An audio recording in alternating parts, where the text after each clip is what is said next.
Moving on, now it looks like that Ukrainian President Volodymyr Zelensky has some strong opinion about Donald Trump's running mate, JD Vance. And let's just say that he's not holding back. Now, ahead of a potential meeting with Donald Trump, Zelensky has called Vance too radical.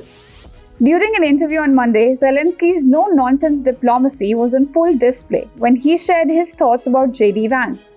Zelensky, who's been balancing global diplomacy with a full-scale invasion back home, likely isn't thrilled about Vance's critical views. Now, Vance has long been a skeptic of U.S. military assistance to Ukraine, and the Republican vice presidential candidate argues that the United States lacks necessary resources to help Ukraine in its war against Russia. Moreover, Vance outlined a blueprint to end the war during an interview earlier this month.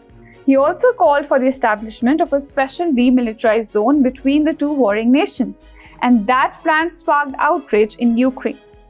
Now, during Zelensky's recent interview, he condemned Vance's blueprint and said that the Ohio senator wants them to make a sacrifice. So what does this mean for the potential Trump-Zelensky meeting?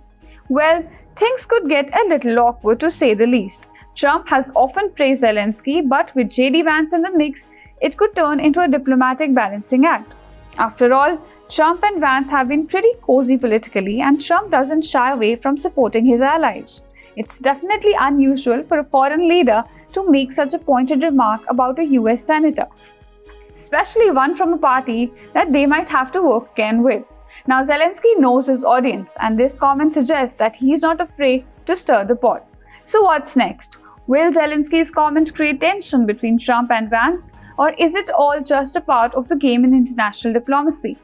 Well, one thing's for sure, with Zelensky, Trump and JD Vance involved, we can expect plenty more headlines and bold statements.